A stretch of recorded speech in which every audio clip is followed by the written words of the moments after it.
안녕하세요. 안나 코치입니다. 오늘은 영향력 있는 리더가 되기 위한 첫 번째 조건인 바로 자기 이해에 대한 이야기를 하려고 합니다.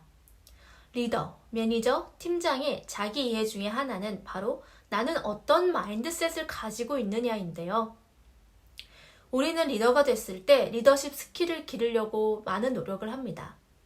하지만 리더십 스킬을 배우고 또 적용을 좀 하다가 다시 예전 상태로 돌아오는 자기 자신을 발견을 합니다.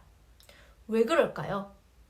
그건 바로 리더 자신이 자신에 대한 이해가 선행되지 않았기 때문인데요. 고대 그리스 철학자인 소크라테스도 이런 말을 했잖아요. 너 자신을 알라. 저는 인생에서 이게 가장 중요한 말이라고 생각합니다. 이것은 인생에도 적용이 되지만 이것은 바로 내가 리더로서 어떤 변화와 성장을 할 것인지에 대한 출발점이기도 하기 때문입니다. 지금의 내가 누구인지를 알아야 그 현재 상태로부터 변화할 수 있기 때문이죠. 그렇다면 나를 안다는 건 뭘까요? 나의 흥미, 적성, 강점, 약점, 성격, 가치, 내가 가진 신념, 나의 생각, 감정, 그리고 내가 하는 행동, 이런 것 등을 아는 것이라고 할 수 있겠죠. 리더가 누구죠? 영향력을 발휘해서 팀이나 조직의 목표를 달성하는 사람이잖아요. 그렇다면 이러한 영향력을 제대로 발휘하려면 리더는 자신의 성격, 강점, 약점 등이 자신에게 미치는 어떤 영향부터 알아야 하는 것이죠. 우리는 리더로서 변화하고 성장하기 위해서 크게 세 가지를 또 살펴봐야 하는데요. 바로 마인드셋, 스킬셋, 툴셋입니다. 마인드셋은 리더가 어떤 사람인지, 어떤 마음을 가지고 있는지를 나타내는 거죠. 그래서 그 사람의 됨됨이에 대한 부분이기도 합니다. 스킬셋은 리더가 가지고 있는 지식, 능력, 전문성을 의미합니다. 예를 들어 리더십 스킬인 전략을 어떻게 수립하는지, 그리고 커뮤니케이션 할 때 질문, 경청, 피드백은 어떻게 하는지 등의 스킬을 의미하는 거죠. 툴셋은 리더의 도구들인데요.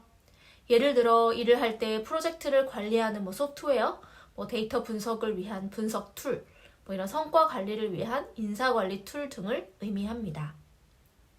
제가 여기서 말씀드리고 싶은 부분은 우리는 스킬셋, 툴셋도 중요하지만 무엇보다 자신의 마인드셋을 아는 것이 중요합니다.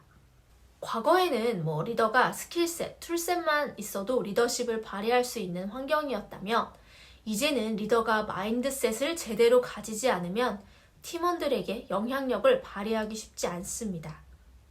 리더가 팀원을 어떻게 바라보는가에 대한 관점이 바로 마인드셋에서 비롯되기 때문이죠.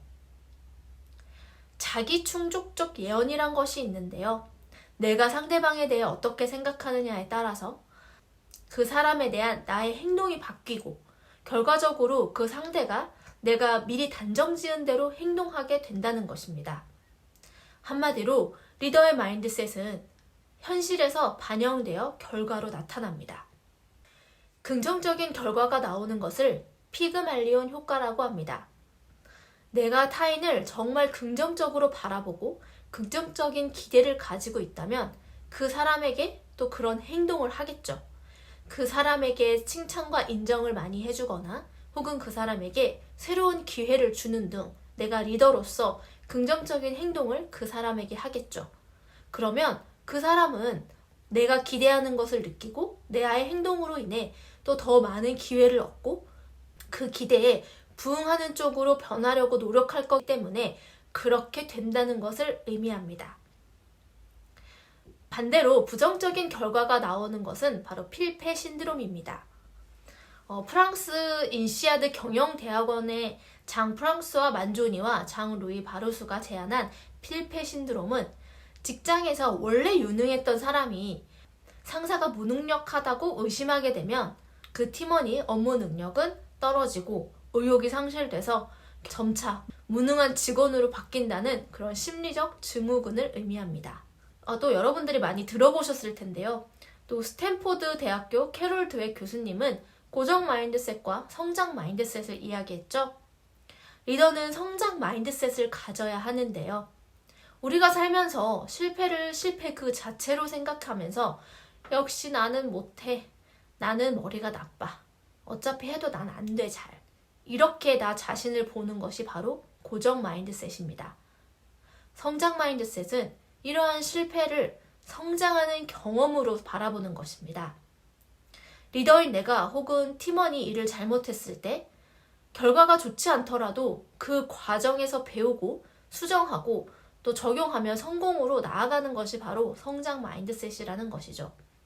성장 마인드셋을 가진 리더는 실패한 팀원을 질책하기보다 항상 우리는 성장하고 있으니 실패에서 무엇을 배울 것인가, 그리고 어떻게 앞으로 나아갈 것인가를 논의하고 이끌어갑니다.